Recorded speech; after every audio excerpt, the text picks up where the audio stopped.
Hey guys, I'm Vaughn, and we are here at the art show, and I'm here with our artist guest of honor, Donato. How you doing? All right, very good. Thank you, Grant. We're looking at all of your booth. Your booth looks amazing. It's so much of the different types of art, from Magic the Gathering, from Middle Earth. Let me not talk about some of it. Let's let you talk about your art. Thank you, DragonCon, for having me again this year.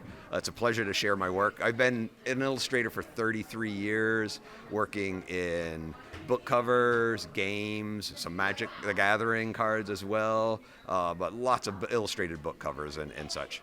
Okay. So one thing that I have noticed is that you created the cover, the art cover for the program guide.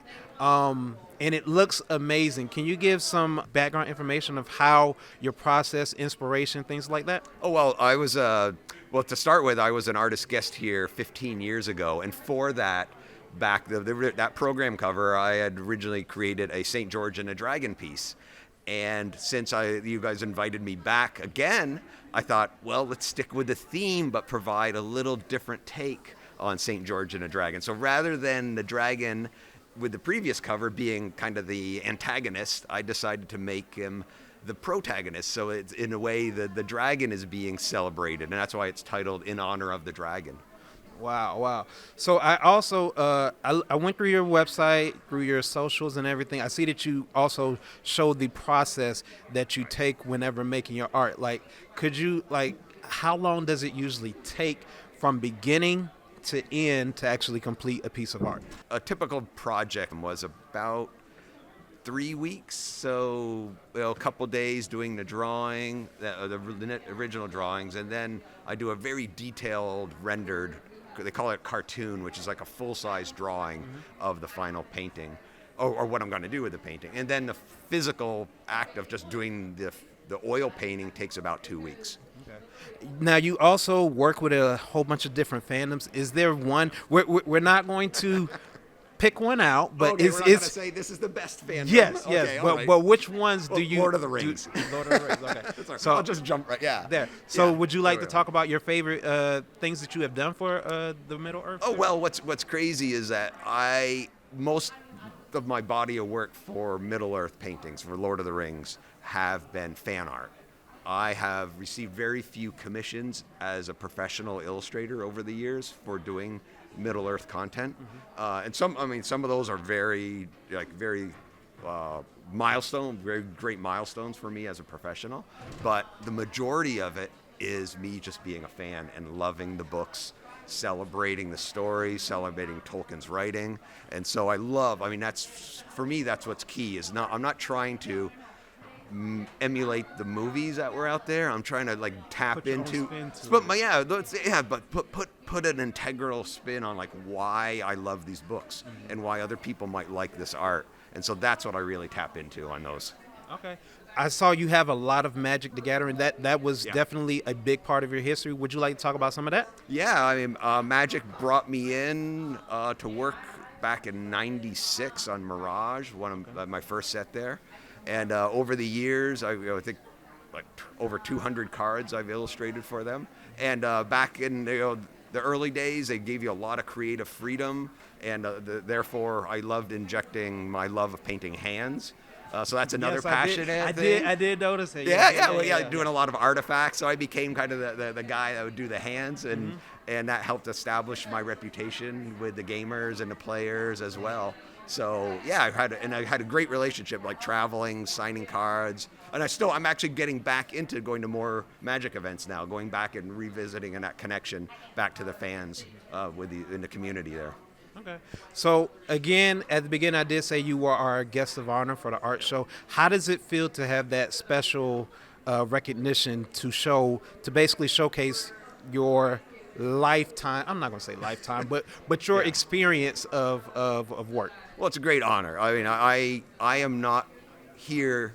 I could not be here today without the community that I experienced in the early part of my career, and becoming aware of conventions, becoming aware of fans, the peer community that can congregate around events like this. Yes. At this show right now, if I look around me, I can see other professional artists that I've known for decades.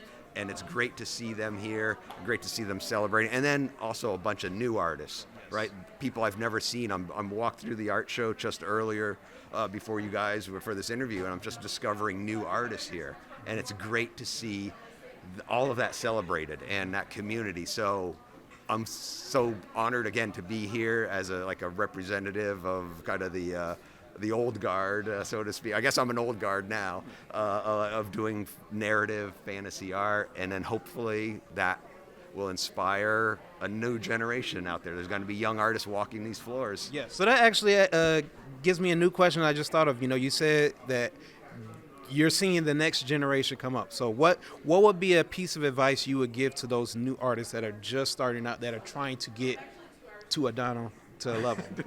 I would say, be a sponge for one thing.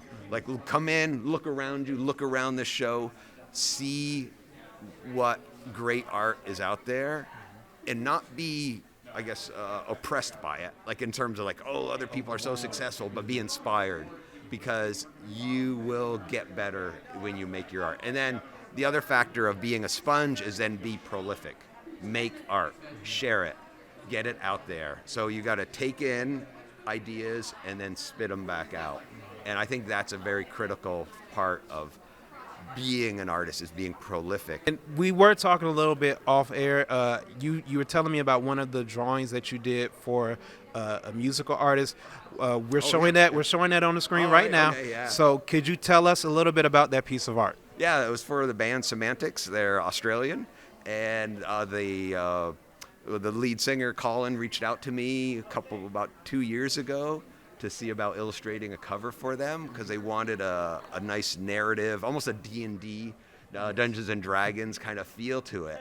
And I had not illustrated a band's cover before. I mean, I'd done some very complex things, but I got really excited, and I just threw my heart and soul into that piece. So that's what you're seeing now, is this me doing Dungeons and Dragons, celebrating it, and giving the band Semantics some good visuals to work with. We can definitely see all of the passion that you put in all of your work. So I do see that you have a drawing. Would you like to say a little bit more information about that? Yeah, certainly. I've got I've started to, the past couple of years, when I come to events, especially as a guest, I would like to give something back to the community, to the fans. So I've got a drawing now, a lottery, I should say. I call it sometimes Donato's drawing. Okay. You can sign up. There's no obligation, and I'll pull a name Monday afternoon. You don't have to be here. I'll mail it out to you if you're not here. So anyone who stops by the booth can sign up for that.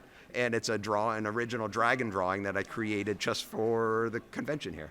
It wouldn't be out the way for me to sign up. No, it's not inappropriate. Okay. Anybody, even some of my professional friends, throw their names in. Yep. All right. Well, thank you so much, Donato, for allowing us to just be able to experience everything that you have. Thank you for being our artist guest of honor. Would you like to give your social information, just in case somebody is just seeing this for the first time and they don't know? I mean, I guess it's just Donato Arts. So I'm on Instagram and Facebook. I've got my website. I'm on Blue Sky. So if you just use Donato Arts, and that'll find you.